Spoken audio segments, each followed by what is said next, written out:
n'empêche de parler son talent de rapidité. C'est vrai qu'il a abattu un travail de fourmi dans la plus grande discrétion au sein de l'APS. ba muy metti ba fi mu toll nii occasion la pour ñu féliciter ko encourager ko. ñu kaa nuyu bu baax. Thierno ndeysaan dafa am lu fu sama dinaa la wax après fu sama xel di dem. Ah oui. On était ensemble au groupe comme ça. ndeysaan téléspectateur amuñu nëbboo. ñu nag téléspectateur amuñu nëbboo nag dëgg la quoi ñu ne ma ci suuf. Asma nuyul ma tonton Moussa Abdoul Thiam ñu ngi koy ziar bu baax a baax. macha allah ñun di ko nuyu di ko sargal di ko jox wàccuwaayam bu baax a baax. Papa Sane xam nga la jaajëfal ci actualité jërëjëf xam nga lu tax ma wax Thierno il est à féliciter N fois. Pas par rapport à son travail parce que je maîtrise pas mais il est à féliciter encourager mais Thierno dafa amoon soxna bu tudd Maymuna Diop. moo koy xalaat sama xel day xaw a sori Maymuna Thierno daf ko ñàkk ci moment bu jafe. Thierno dafa nekkoon Ziguinchor di jàngale Thierno baal ma rek ci li may wax ni mais faw ma wax ko parce que Maymuna était une collègue une amie ndeysaan yàlla def mu dem Ziguinchor di seeti Thierno retour bi mu jël bateau la Joola. oh ndeysaan. donc heure bu ñu waxee Thierno Birahim na ma ko baal rek ak njaboot gi loolu faw ma wax ko sama xel day dem fu sori. yàlla na yàlla xare ko aljana gën a kawe. et Thierno a enduré cette étape là pour faire yàlla na ko yàlla dolli sutura. amiin yàlla fu mu bëgg leen teg na jàmbaar la. koo xam ni dékku na phase bu metti ba tey ñaan yàlla dolli ko sutura. allahumma amiin yaa rabbi li maa ngi door a comprendre la tax saa yu sa anniversaire dikkee boo xalaatee bateau le Joola doo ko mën a fàtte. Je comprends pourquoi ça te touche tout autant encore de plus près. di masawu képp ku ci mosoon a ñàkk waajur wala doom wala sax mbokk. ñun ñëpp c'était une perte vraiment inestimable pour le Sénégal. Merci beaucoup pour l'actu. Merci à l'invité. Merci beaucoup à Sokhna Fall pour la journée d'aujourd'hui. Maman Aïcha dafay ñëw ci rubrique société docteur Drone. dafay ñëw ànd ak borom high tech bu ko defee ñu daal di tàbbi ci ki nga xamante ni moom moo di Germaine Barros pour parler justement de l'éducation en attendant que le ministère de la santé arrive. On change de plateau.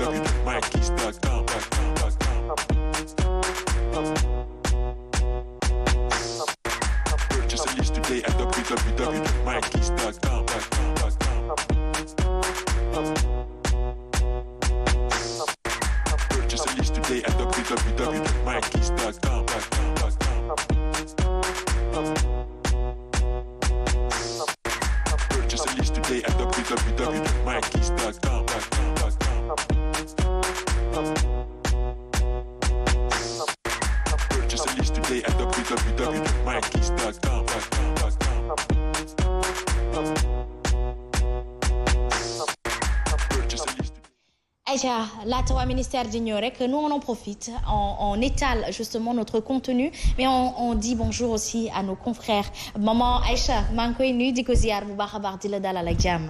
jërëjëf Asma maa ngi lay fay nuyu di ziar ñi nga xamante ne ñoom ma bokkal plateau bi di balu ak itam ñi nga xamante ne ñoom la ñuy jàkkaarloo saa su nekk ci seen émission suba teel di leen balak di yónnee nuyoo nag ki nga xamante ne mooy Fat Bey Mbaye madame Thioune moom nag daf leen sopp lool macha allah di wax ni saa su nekk rek mu ngi ànd ak yéen ci suba teel di jaajëfal ñëpp di rafetlu itam teewaay bi. Merci beaucoup di nuyu di dalal Christopher Douglas. High tech, ça va? Classe. Oui, t'as vu Douglas, c'est pour ça que t'as de la classe, on dirait bien. Voilà, c'est ça. C'est pour ça que t'es élégant.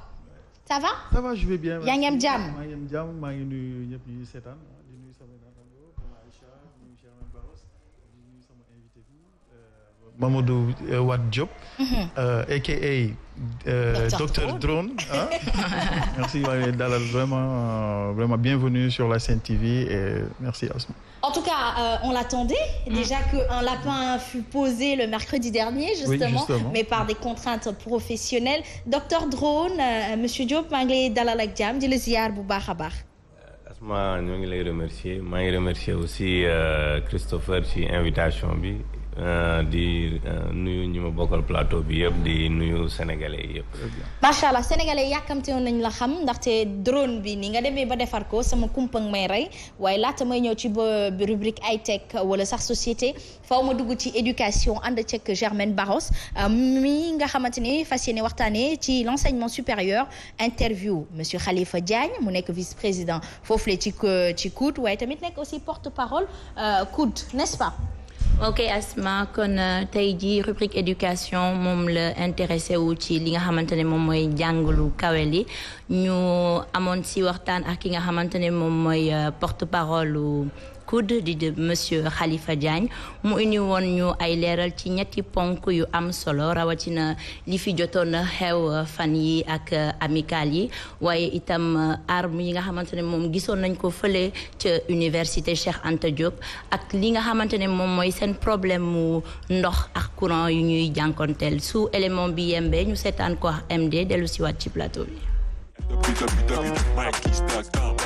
man maa ngi tudd Khalifa Diagne nekk directeur adjoint COUD. waaw di la gërëm ci laaj bi nga laaj am na solo ci wàllu doxinu amical yi fii ci université Cheikh Anta Diop de Dakar xam nga amical yi dañu nekk ñoo xam ne ñoom ñu ngi leen di falee ci fi ñu leen di jàngalee bu ñu leen falee ne dañuy ñëw fii ci COUD di représenter seeni camarades ñu seetlu ne ci seen biir ci seen doxalin am na ay xëccoo yu bari yoo xam ne day jur fitna boobu nag moom lañ bëgg a saafara moo tax fan yële ci ginnaaw recteur université bi ak directeur COUD rencontré woon ci daje boobu mu am ay yu fa génne mooy il faut ñu xoolaat seen amical yi nan lañ koy renouveler nan lañ leen di fale ak aussi ñoom bu ñu leen falee ba pare moyens yi nga xam ne dañ leen koy jox ñoom nan lañ koy jëfandikoo parce que ñun dañu jàpp ne moyens yooyu bokk na ci tax ay violence di am d'ailleurs ci loolu sax moom moo tax ñu jàpp ne war nañu ànd ak ñoom waa COUD waa rectorat ak amical yi pour fexe ba jàmm ñëwaat ci université bi ginnaaw bi ñu génnee ci fitna yi nga xam ne étudiant koo xam ne dafa nekkoon étudiant ñàkkoon na ci bakkanam parce que kooku bi ñu seetloo depuis 2015 amul inscription maintenant loolu li ko waral mooy étudiants yi bu ñuy soog a ñëw ñoom benn carte rek lañ leen di jox benn carte étudiant boo yoree carte bi chaque année dañ koy renouveler mais bu ñu koy renouveler par façon biométrique c'est-à-dire que renouvellement bi machine yi ñoom ñoo koy gis mais étudiant bi même carte bi mu yoroon ca at bi mu ñëwee moom lay continuer di yor loolu mooy tax étudiant bi bu continuer di yor carte boobu boo koy contrôler fii ci cité universitaire bi mën na la woon carte bi yow doo xam ne moom nekkatul étudiant moo tax loolu bi mu amee ñun waa COUD ak waa rectorat ñu waxtaan ñu ne système boobu ñoom léegi dañ ñu koy jox pour ñu mën a def contrôle bi du ñu yem foofu ndax directeur COUD moom nee na il faut ñu indiwaat ay carte yoo xam ne carte résident la moo tax moo war a tax ñuy xam ne diwkat moom mi ngi dëkk ci cité bi wala dëkku fi am na leneen loo xam ne aussi seetlu nañ ko maanaam étudiants yi dañuy faral di dugal ay armes ci biir cité universitaire bi moo tax ba ñu garder porte yi ba pare dinañ teg brigade boo xam ne ñu ngi tëggaat suñu sécurité day def vérification au niveau des chambres woo étudiants yi aussi ñu coopérer parce que jaadu étudiant gis moromam mu yor arme ci biir chambre am te du ko boole donte xaritam la mais war na xam ne étudiant war ta yor arme parce que moom mi nga xam ne sax yëg na ni moromam yor na arme te boolewu ko moom day nekk en danger moo tax bëgg nañu suñu sécurité fan yi di ñëw ñu tàggataat ko ba mu mën a fexe ba yu mel noonu du fi amati laaj bi ma laaj aussi am na solo ci wàllu utilisation ndox ak courant et ci loolu occasion la sax ñu leeral étudiants yi xam ko askan wi xam ko ne étudiants yi ndox bi ñuy utiliser ak courant bi mi ngi jóge ci ndox bi sénégalais bi utiliser ak courant bi sénégalais bi utiliser fii nag consommation bi tar na trop tar na parce que dëkkuwaay yi dafa yokk dëkkuwaay yi boo xoolee diggante 2012 ak léegi rek pratiquement doublé boobu moom moo tax capacité bi ñu jóg ne dañ koy yokk ndax semaine bii rek ñu jóg ñu weesu def nañ ay travaux yoo xam ne dañu bëgg a yokk débit ndox bi ndox mi aussi ak courant bi nekk nañ ay denrées yoo xam ne seeni facture cher na trop mënuma la wax ñaata la waaye mën naa la xaymaal ne ci at mi moom bu ci nekk rek moom dina def ay centaines de millions lu mu néew di jeexal rek di la gërëm di la sant di la encourager parce que émission yu mel nii nga xam ne dañ ko déggee spécialement ci secteur éducation rawatina ci enseignement supérieur parce que bëri na ñuy yëngu ci éducation mais ñoom seen xel du dem ci enseignement supérieur boo ñëwee ci diggu doom yi daayira diggu doom yi am na ay considère am na yu bëree bëri mais ñoom doo leen dégg mukk ñoom ñuy ñëw di intéressé wu ci daara yu kawe yi loolu tax man ma kontaan trop ci bi nga jëlee sa émission bi dajee ko daara yu kawe yi di intéressé wu ci li fi xew di ñaan aussi askan bi yëpp xam ne université yi donte ñun ñoo ko jiite waaye ñun moomuñu ko université askan bi la di ñaan étudiants yi aussi ñoom ñu xam ne état Sénégal mi ngi def effort yu bëri pour ñoom ñu am yaakaar ci ñoom ne ëllëg ñoom ñoo war a yor réew mi moo tax ñu dëkkal leen fii dëkkaay bu oyof.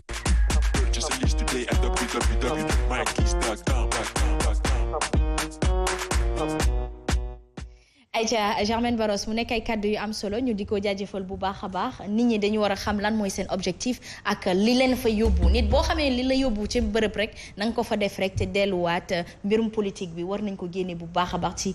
mbirum jàng gi bu ko defee du ñu tardé ñoom te dinañ gën a gaaw la meilleure façon en tout cas de régler les problématiques vis-à-vis duquel on est frustré c'est de pouvoir étudier am xam-xam bu wóor te kii bu ëllëgee nga remplacer président Macky Sall moo gën ngay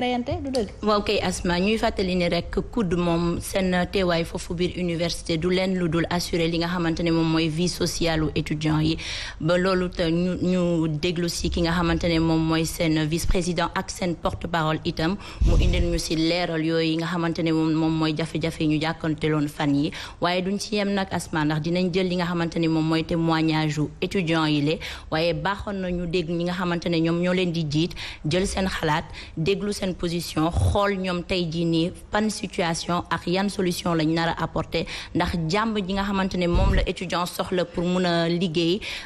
génn am liggéey bi nga xamante ne tey jii dina ci sutural boppam jóge ci université bi nga xamante ne mi ngi bàyyeekoo ci biir askanam lépp li war ci wàllum sociabilisation ci wàllum dëkkuwaay ak ci wàllum nekkin bu jaar yoon am na solo bu baax a baax ci li nga xamante ne moom mooy seen sàkku xam-xam ak seen nekkin foofu biir université Cheikh Anta Diop loolu nag la tey rubrique éducation indi woon Asma Khadija ñu nar si nag bañ a yem parce que dinañ fa indiwaat comme ni ma ko waxee témoignage yu ay étudiants surtout ñi nga xamante ne ñoom ñooy njiitul amical yi ngir mun a gis ñoom itam seen position ak niñ koy gisee ndax bu ñu fàttee réer mbir benn yoon ne ko avancement wu étudiants yi moom moo war a nekk priorité wu amicale yi waaye itam ñi nga xamante ne ñoom ñoo leen di jiit te ñu nekk foofu. dama ci dolli rek que xam nga campus universitaire dafa am benn brassage bu doy waar. te étudiants ci seen wàllu bopp laaj na ñu xam lan moo leen fa indi. jàng moo leen fa indi mais pas di def ay yenn yoo xam ne safaano na ak njàng mi te bu boobaa itam dañuy lor seen bopp lor ñi nga xamante ne ñoom la ñu àndal parce que université de Dakar lu ci bari na ay man ay clan entre guillemets sax laa koy tuddee parce que lu ci ëpp dañuy nekk ay genre politicien déguisé dugg biir université yàgg fa cartouché de telle sorte que ñooñu amatuñ fa sax place waaye dañ fay saxal seen bopp am na ñoo xamante ne dootuñu ay étudiants waaye nekk ci université ba di ruumandaat di def yoo xam ne loolu daal vraiment nañ ci bàyyi xel xam ne université jàng moo leen fa tax a jóg jàng moo leen fa indi nañ jàng def li ñuy def génn dara yàggul ñoom maman loolu daf leen di yàqal sax yàqal nii war a ñëw parce qu'il faut pas oublier que derrière il y a les enfants qui vont revenir et wutu leen bu ñu yàqee bërëb yooyu le wala yàq système bi ñu fa teg tëral ngir jàng am na ñoo xamante ni jàng moo leen ñor politique ñoru leen leneen ñoru leen des ingénieurs comme justement docteur Drone mi xam nga dara politique safu ko kon nag bu dee jàng moo leen fa yóbbu nañu jàng bu dee leneen na leen yóbbu nag ni ñuy génn ci bërëbu jàngkaay gi dem defi leneen ca leneen bu dëgg waaye itam Asma Khadija bu ñu fàttali ne gestion ak organisation bi nga xamante ne moom la ñu war a def ci biir université bi nekk na benn ponk bu am solo ba tax ñi nekk njiit yi ñoom tamit war nañu seetu naka la ñuy gën a doxalee loolu seen action yooyu la ngir ñu gën a daal di mën a diriger wala mettre ci yoon li nga xamante ne moom mooy étudiant yooyu la. Justement, c'est très très très important. En tout cas, la connaissance n'a pas de prix et dafa fiir ba nga xam ne bés booy jàng rek fexeel ba concentré aussi jàng gi. Débat intellectuel da daan am. Peut-être à l'université, on attend d'eux des échanges sur la situation du pays dans des débats conflictuel, mais sans violence, sans ay génne jaasi, sans ay génne. On est dans quelle université? Il faut qu'à un moment donné, on arrête. Maintenant, tout le monde n'est pas dans la même sauce. Tout à fait. Certains sont vraiment sur leur ligne de conduite, c'est-à-dire ils sont partis pour étudier, ils étudient, ils acquièrent de la connaissance. Après, ils rentrent chez eux ou bien ils vont ailleurs, justement, exercer cette connaissance-là. Donc, pour ceux qui viennent pour juste faire autre chose que jàng bu ñu yàq université de grâce. nañu génne politique bi rek Asma comme ni ko waxee nañ ko si génne bu baax a baax. Sénégal man li ma ci mën a sànni comme kaddu mooy par exemple Sénégal ëllëg étudiants ñoom ñoo am vraiment pour defar ko parce que dañu war a définir beneen Sénégal bu bees. Voilà. loolu la ñu war a séntu imaginer ko. et puis ñu créer ko avec des étudiants sérieux ñi nga xam ne étudiant dem jaar nga université jaaroo université mais lépp li ngay def da nga ci war a nekk da nga ci war a sérieux vraiment boo nekkee ci entreprise ak yooyu mais am na ñoo xam ne université tey pour man dafa des assainissement bi dafa des dañ ko war a defaraat bu baax. donc ñi nga xam ne dañ ñëw pour jàng ñu def ci sa jàng bu sérieux boo ci commencé yàgg et puis ñu xool bu fekkee dañ dee balancer ci beneen école de formation wala dem mais université dafa war a doon benn genre usine de production d'étudiants du savoir du savoir. Tout à fait. Vraiment tey li ñuy wax ci université bi vraiment c'est désolant et puis. te gis nga Christopher boo rombee corniche bi. léeg-léeg ma fekk ay jigéen yuy toog téye cahier di jàng mu leer la ne da ngay romb tu fais le trajet en 45 minutes 1 heure de temps ici à Dakar boo rombee dellu si waat tu revois les mêmes personnes tu dis que ces personnes là sont en fait ñoom xam-xam moo leen ñor jàng gi ñuy jàng dañoo xam li leen yëkkati li leen tax a jóg kon nag ñëpp bokkuñu ci yem waaye ña ca nekk di def naka sudul noonu il faut qu'ils arrêtent. Ils nous promettent quoi? Si toutefois ils font de la politique ils nous promettent quoi? De l'indécence dans les propos ou une politique quoi qu'on puisse dire sale ou basse. Non, généralement ñi nga xamante ne ñuy jiite loolu c'est des politiciens déguisés comme on dit et puis ñooñu d'habitude dañ leen di jox ay bourses sax pour ne serait-ce que pour stabilité université bi parce que am na ay années yoo xamante ne année 99 affaire yooyu ay 98 année blanche bi yooyu noonu bi mu amee 99 88 89 donc dafa am ay njiit yoo xam ne ñii maanaam am na lu leen dugal université parce que bëgg nañ dem. am na ñooñu tamit état bi ñoom dañuy jouer ci conscience ñi nga xamante ne ñooy njiit yi de telle sorte que dañ leen di may ay bourse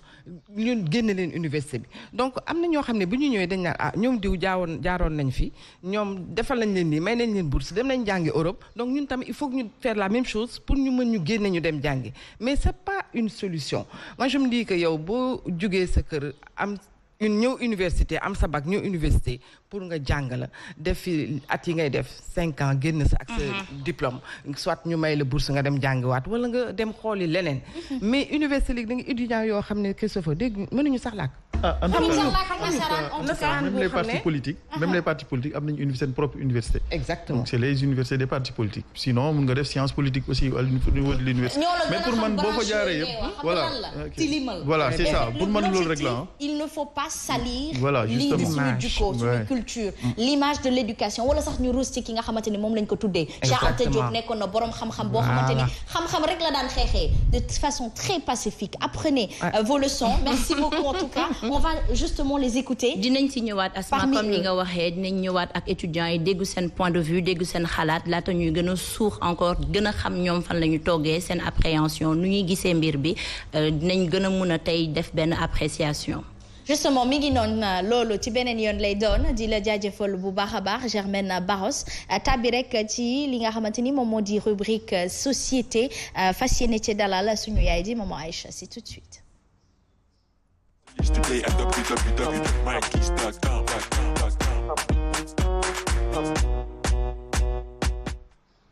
Aïcha mi ngi noonu c'est vrai que Nimzat mi ngi jege si pour le commentaire de maman Diagne waaye maman ñun dañuy dem fële nga xamante ni moom moo di Louga. Linguère oui justement daa di waxtaanee li nga xamante ni moom la mooy actualité de toute la semaine en tout cas. On a débuté avec ça le malheureux événement de lakk-lakk bi am fële ci hôpitalu Magatte Lô xale yi ñàkk seen bakkan. liir yi waaw wax dëgg yàlla nekk na mbir moo xamante ne doy na waar et puis touché na ku nekk ci askan wi di massawu ñi nga xamante ne ñoo di seen yaay liir yooyu nga xamante ne ñoo génn àdduna foofee ca l'hôpital bu Linguère Magatte Lô mu nekk mbir moo xam ne yéeme na ndax wax dëgg yàlla ay liir fu ñu leen teg dafa laaj surveillance lay njëkk a wax di nekk lu ci mel ni crèche noonu laa ko mën a tuddee ñu teg fa ay xale yoo xamante ne mat nañu matuñu ñooñu surveillance 24 heures sur 24 la ñu laaj bu fekkee ni itam loraange am na ca war nañu fexe ñan ñooy responsable yi situer les responsabilités dégg naa tey si suba sax nga xamante ne kii di directeur l'hôpital ba docteur Sarr moom dafa démissionné xam na lu tax yombalal liggéey bi nga xamante ne moom la enquêteurs yi di def te duñ ci suux lu bari ndax loo xamante ne yoon dugal na ci loxoom mais ñun ci suñu wàll rek dellu siwaat xel yi ci li nga xamante ni mooy suñu plateau technique yi loolu tamit am na solo parce que lu ci bëri keroog maa ngi ci jokkoo ak syndicaliste bi di Mballo Dia Thiam ak it Sidia Ndiaye ñoom ñu naqarlu bu baax jëf jile ba pare itam ne nañu delloo siwaat suñu xel ci li plateau technique yi nga xamante ne nasaraan yi tubaab bi dañu koy may c'est des dons yoo xam ne dañ koy may ñi nga xamante ne ñooy néew doole waaye buñ ñu ko may itam nañ ko entretenir loolu daf ci am solo entretien bi nga xamante ne moom moo war ci bagage yooyu nga xam ne moom la ñuy teg ci l'hôpital yi loolu mooy def défaut bu fekkee ne dañ la may dara may la dara nga jëlee ko noonu teg des fois tamit dina nekk matériel boo xam ne dina am tuuti faay suivi bi am na ci solo waaye tamit buñ ko jëlee ñu xam lan lañ ñu jox buñ ñu ko joxee ba pare ñu bàyyi ci xel d'ailleurs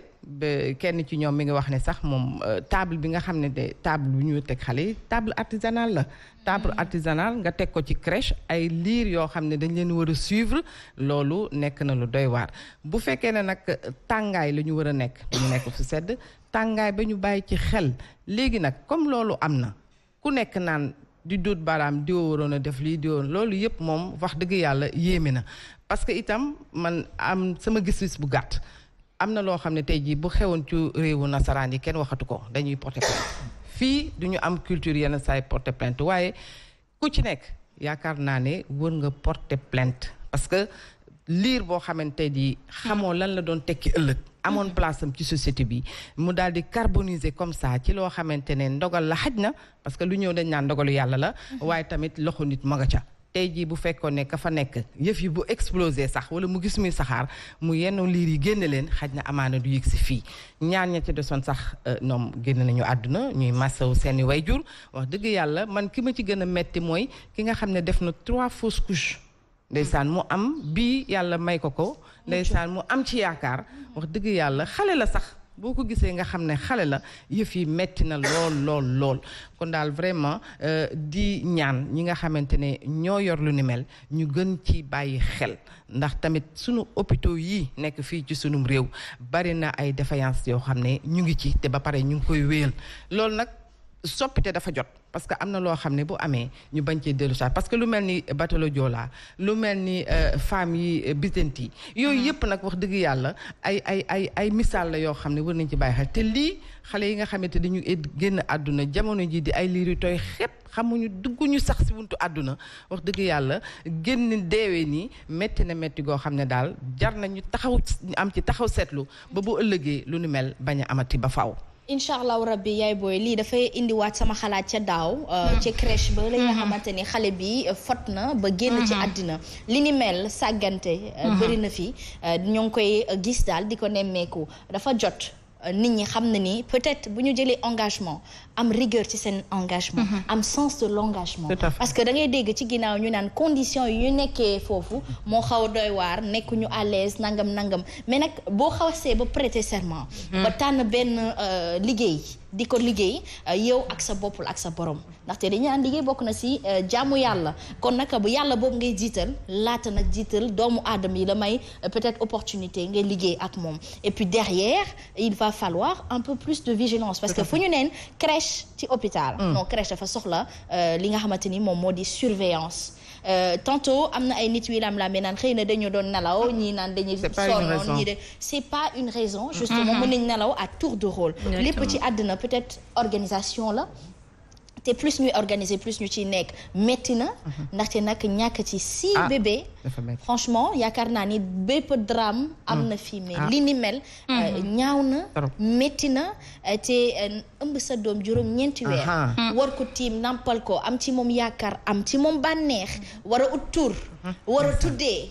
am na loo xamante ni tas yaakaaru nit ba foofu noonu yaakaar naa ne xëy na du tayeef nag waaye xëy na ab sàggan la te nit ñi nañu gën a farlu ci li nga xamante ni moom mooy di liñ leen di dénk ci seen wàllum liggéeykaay n'est-ce pas maman. li nga wax sax dëgg la nit bu demee ba tànn lu ci mel ni médecine ak lu mu ëmb yëpp da nga war a am responsabilité maanaam li nga xamante ne yow yaa ne lii laay def damay dimbali askan wi di sauver des vies. faut pas laisser des vies comme ça ñuy dee donc looloo waral comme li nga wax rek ne ñu gën a farluwaat mu nekk des choix yoo xam ne par vocation lañ koy def mais pas pour ñëw rek naa jàpp ci liggéey bi déedéet parce que mbiru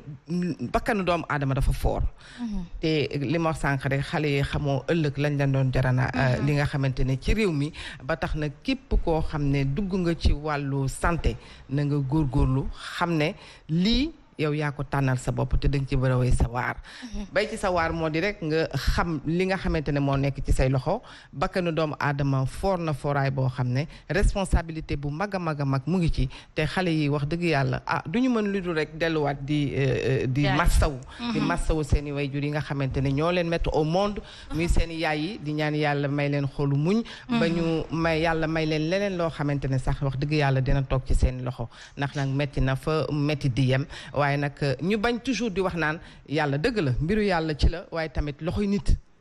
a ngi ci ndax bu fekkoon ne surveillance ba ñu war bi leen war ñoom ñooñu nga xamante ne ñoo fa nekk def nañ ko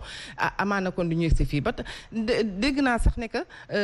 pédiatre amu fa pédiatre bi nga xamante ne benn médecin généraliste moom moo nekk pédiatre te kooku ki ko wax xam na syndicaliste la xam na li muy wax médecin pédiatre dafa war a nekk fi nga xamante ne mooy pédiatrie bu fekkee ne pédiatrie mu nga fa bu fekkee ne nekku fa ñu aménage benn salle boo xam ne dañ fa def xale yi mu nekk crèche donc 24 heures sur 24 waaw 24 heures mais ñu xool leen même de ñaari bébé yooyu nga xam ne ñoo mujjee génn àdduna sax ñooñu bu ñu leen évacué woon sur Dakar mais amaana xaj na du ñu dem amaana du ñu dem est-ce que am na organe de contrôle au niveau du Sénégal bi nga xam ne day jaar ci hôpitaux yi pour xool ndax est-ce que hôpitaux yi ñu ngi en règle par rapport ak sécurité bi parce que aussi c'est très important ñoom am na ok donc c'est ça le problème parce que normalement war naa benn organe buy jaar ci hôpitaux yi di xool ndax est-ce que hôpital dafa am ay licence ak yooyu bu fekkee dem na ba sécurité bi ñu xam ne sécurité amatul ci hôpital bi ñu dindi leen seen licence bi comme ça ñu régler seen problème sécurité boobu avant ñu leen di remettre encore seen licence c'est comme les médecins Christopher gis nga sunu hôpitaux yi li ci gën a yéeme mooy yow boo feebaree boo ñëwee ci hôpital bi boo joxewul caution duñ la faj boo joxewul caution loolu il faut le régler régler li nga xamante ne prise en charge bi régler bi nga xamante ne mooy accueil daf ci am solo loolu nit ñi dañ koy wax de tout le temps accueil dafay faillir li nga xamante ne itam ñoom ñooy directeur hôpitaux yi waruñu def rek bu ñu wàccee 18 heures dem toog seen kër yi dañoo war a toog ba guddi ñu daal di doxantu ñoo xool hôpital bi naka lay doxee ndax ku nekk yaa ngi sa garde ku nekk yaa ngi sa place mais des fois xam nga lu ñuy def heure bi jot na ñu ne à 20 heures reer nañ patients yi reer nañ ba pare mais dañuy dem tëddi ab farlu rek la laaj kon nag fii la ñuy koy ndar keppe pour Badou Thiam mi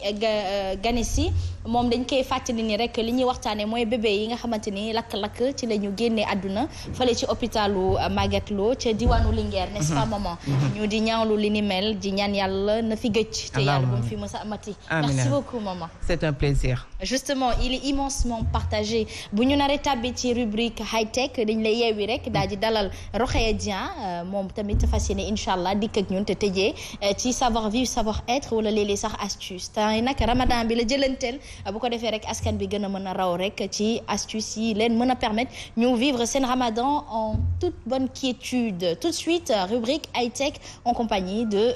Christopher Douglas.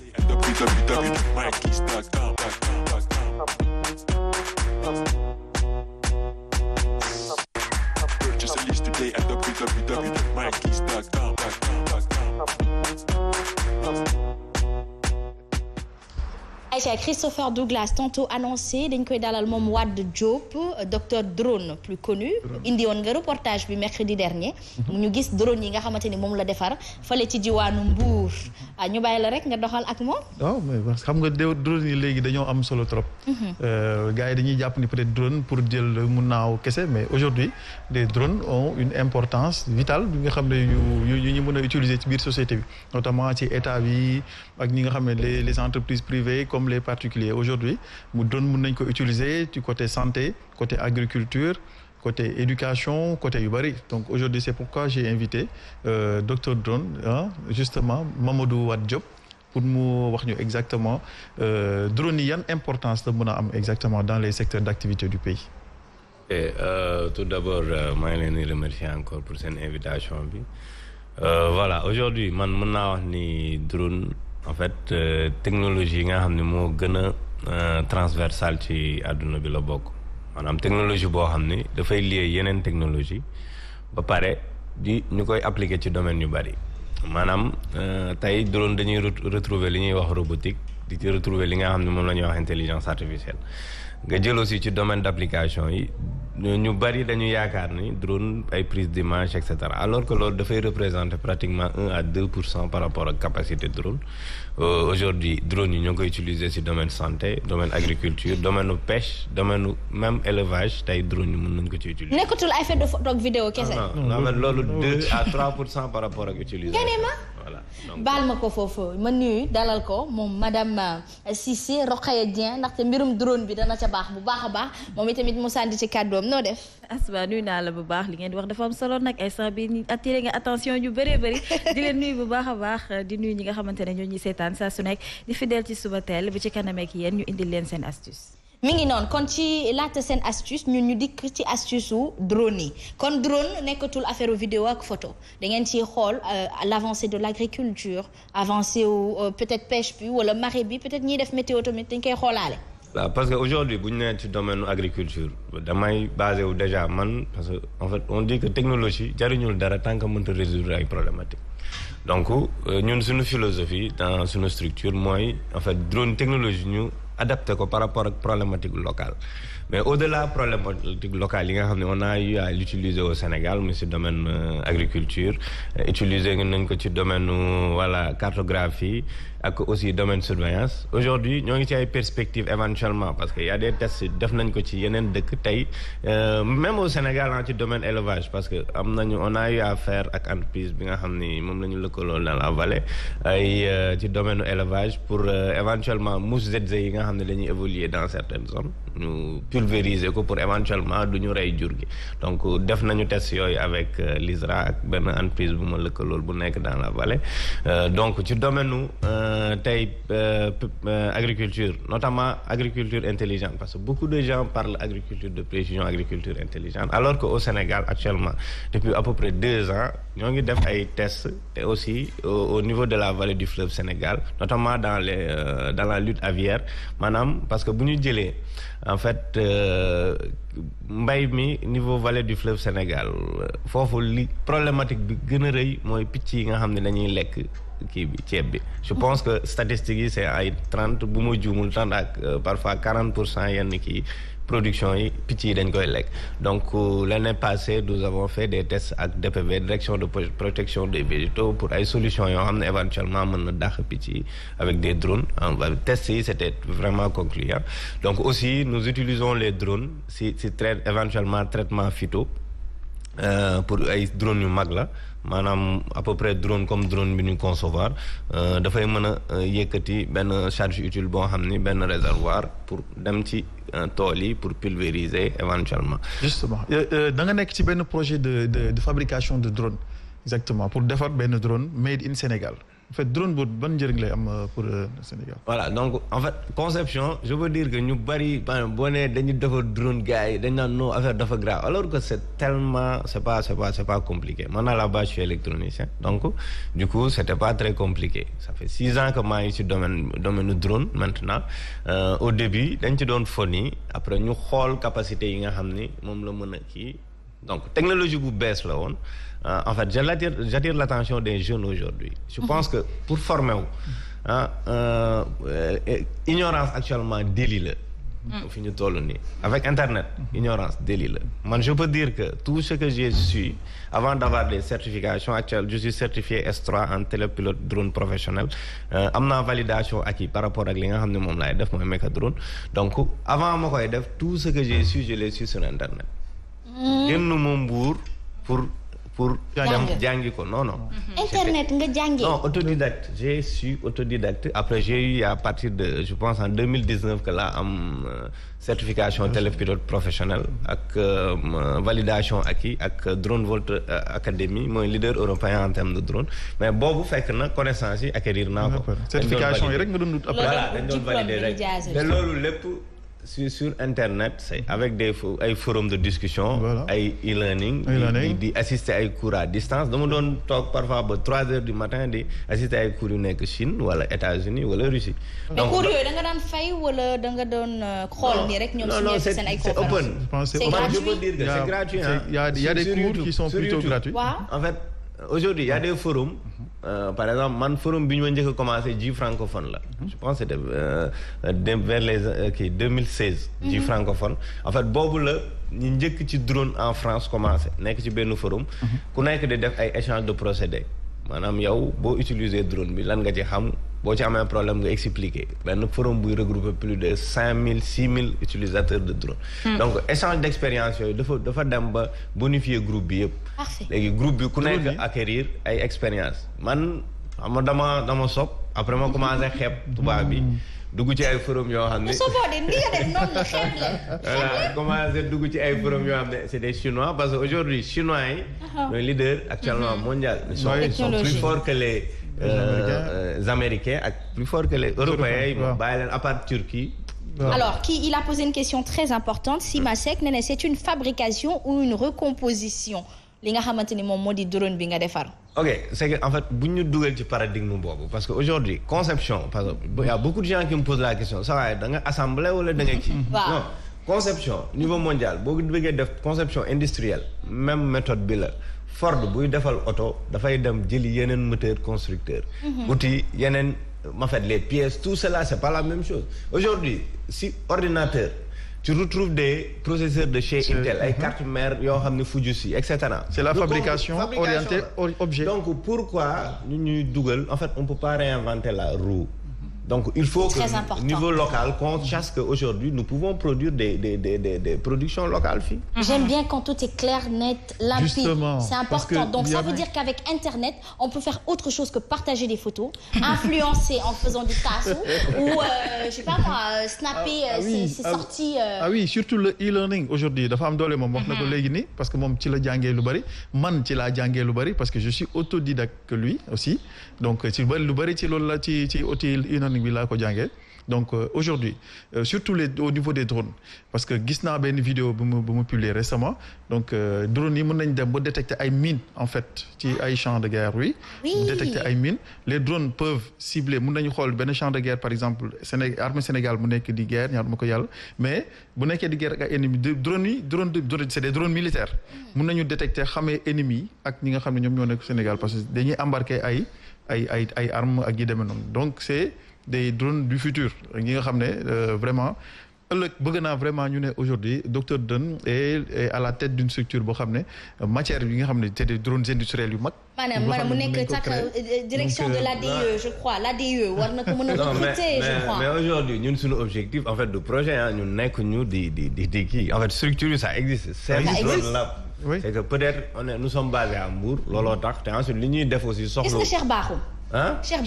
Cheikh Bakhoum. Wow. C'est le DG de l'ADE. Bu fekkee mi ngi seetaan. Voilà. dinaa la ko indil comme ça ngeen toog ngeen waxtaan voir comment travailler avec. Donc aujourd'hui c'est le beau-frère de Germain. Voilà. Syndrone Lab nous avons créé Syndrone Lab qui est basé à Mbour. Donc en fait benn drone kii bu fabrication de drone ñun ñoo ngi ci phase bi. Nous avons plusieurs prototypes notamment des drones racers yoo xam ne defar nañ ko. donc nekkatuñu ci phase boo xam ne nekkuñu ci phase projet. ñu commencé concrétiser. donc aujourd'hui tout projet yi ma lay expliquer nii yëpp nous avons eu à travailler avec pas mal de structures. Par exemple éventuellement dans le domaine de la surveillance et cetera. Récemment la ñu boucler benn formation mais généralement nous travaillons avec des ay ONG parce que comme consultant international PNUD ci cadre benn formation bu ñu doon def ak police maa ngi profiter ci occasion bi di saluer le commissaire Katim Karim Touré voilà c'est quelqu'un koo xam ni il est très open d'esprit bëgg innovation ak technologie et je pense que à partir de là ñoom mën nañ ci par rapport ak localement ñun li ñu am. je pense que utiliser les drones pour la sécurité. Parce que en fait contexte bi ñu nekk aujourd'hui voilà il y a le problème terrorisme et cetera surveillance des frontières notamment ci domaine immigration clandestine ak domaine bi nga xam ne moo gën a sonal kii li ngay wax ne tax ma junj la Cheikh Bakhoum mii la ADIE ndaxte loolu noonu boo leen seetoon dinañ xam ni lii nii dinañ la ko soxlaa ci bërëb sàngam wala nangam du dëgg kon nag yóbbu ko ndax jege nga leen torop yow itam Germaine Barros yóbbante baa ngi nii waaju baax bi bu baax bi kon nag yóbbu leen ko n'est-ce pas madame Cissé. Sénégal dafa bëri talent. Non, mais on est extraordinairement ingénieux. Voilà, on y croit, on y reste. Merci beaucoup, rubrique high-tech d'aujourd'hui. Merci beaucoup, Asma. Pépite la kii. Ah, en tout cas. buy tàkk réew mi di dem. ñii bàyyi lii ils vont regarder dinañu xoole ba nasaraan si ñu ne ko coppet yóbbu. Man moom damaa mën a partager émission bi da koy partager ko si groupe TF1. ok France 24 te dañuy seetaan gis ngeen boo leen rep pire tubaab bi jël si ko Aïcha merci beaucoup mi ngi noonu dañ koy dalal moom madame Cissé bu ko defee ñu daal di dugg ci astuce du jour c'est tout de suite.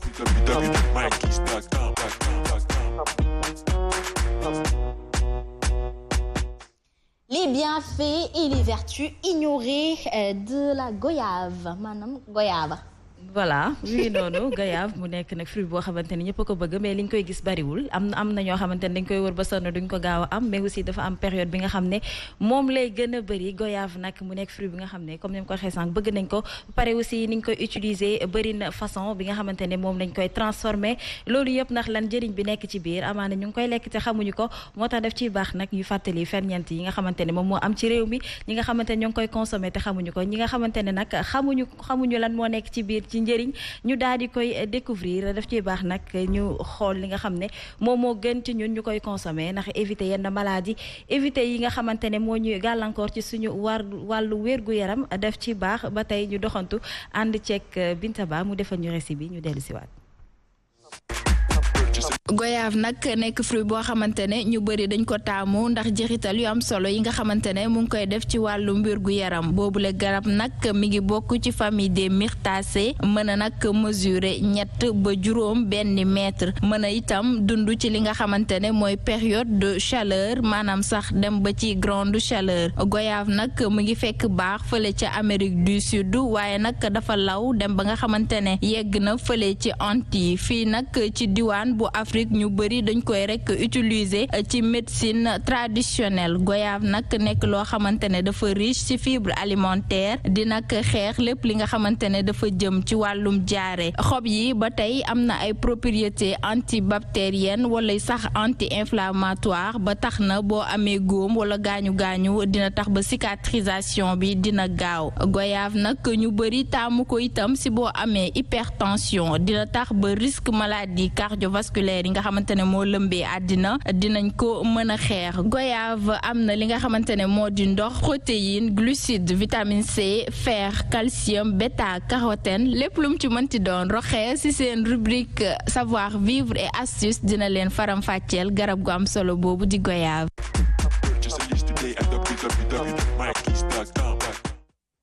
Aïcha mi ngi noonu di ko jaajëfal bu baax a baax moom Binta Ba borom économie waaye tamit entrepreneuriat kon lii mooy njëriñ bi nekk ci goyave. goyave njëriñ baa ngi noonu Asma ba tax na ñun ñi nga xamante ne dañ koy consommer mën nañ ko jënd noonu bu fekkente ne Germaine da nga bëgg goyave dama romb sa benn table rek daal di laaj ci goyave yi boo demee daal di koy raxas ba mu set daal di koy lekk noonu naturel mais aussi mën nga ko defar jus nga daal di koy mixer defar ci sa jus bu neex a neex mais aussi mën nga ko def en confiture ndaxte gis nañ ne fii farataalu ñu defar confiture mais mën nañ ko defar c'est pas diabolique da ngay jël fruit bi rek daal di koy togg boo ko toggee def ci suukar ba mu concentré nga def ko sa réfrigérateur mu nekk sa confiture mais aussi mën nga ko def en glace mën nañ ko transformer glace pour ñu am na dëkk yi nga xamante ne dañ koy exploiter bu baax a baax mais aussi mën nga ci def ay pâtisserie yu neex ndax na nekk na fruit boo xamante ne neex na ba pare weexul am na ci fruit yoo xamante ne dafa xaw acide mais goyave moom dafa neex ba bokk na ci li nga xamante ne daf koy faj li nga xam ne bu fekkee da nga jël xobu goyave goyave bi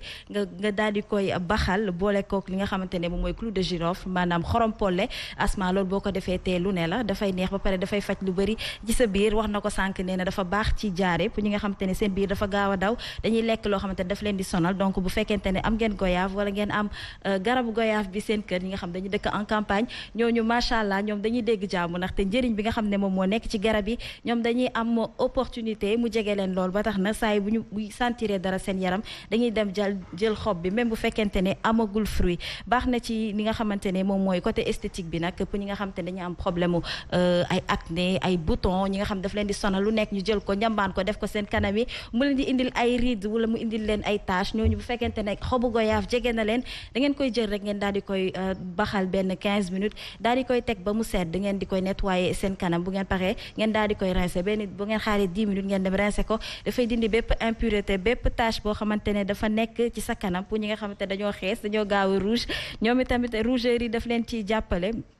bu baax a baax ñi nga xam dañu am problème mu cuir chevelure maanaam ñu amul karaw yi ñi nga xam ne cheveux naturels yi sonal na leen loolu bari naa ci ay morom ñooñu seen bopp bu fekkee karaw gi dafa yéex a sax garab xob bi tamit mën na leen amal njëriñ bu ngeen ko baxalee moom itamit ndox moomu ngeen koy rincer ci seen bopp bu ngeen raxasee seen bopp ba mu set ngeen def ko ci ngeen xaar benn 20 minutes ngeen daal di koy rincer ak ndox bu cedd ndox mu xaw a tàng dafay faciliter sa cheveux pour que mu gën a mën a pousser lu koy waral nag dafa am B6 ak li nga xamante ne moom mooy B2 loolu soxla nañ ko sa karaw di pousser normalement goyave bi nag ñu ngi leen di xamal ne leen moom moo gën a riche vitamine C que li nga xamante ne moom mooy orange benn goyave moom gën a riche 5 fois vitamine C que benn orange donc loolu man bi ma ko xamee sax yàggul ndax ñun bu ñu namee vitamine C rek dañuy dem jël benn orange daal di koy lekk goyave baa ngi noonu bu ngeen ko mënee am ci nu mu gën a gaawee pays producteurs yi nag xam nañ ko bëri na bokk na ci Inde Chine Thaïlande Brésil Amérique latine ak fi nga xamante ne mooy Madagascar ak Afrique du Sud donc bokk na ci dëkk yi nga xamante ne ñoom ñu ngi gën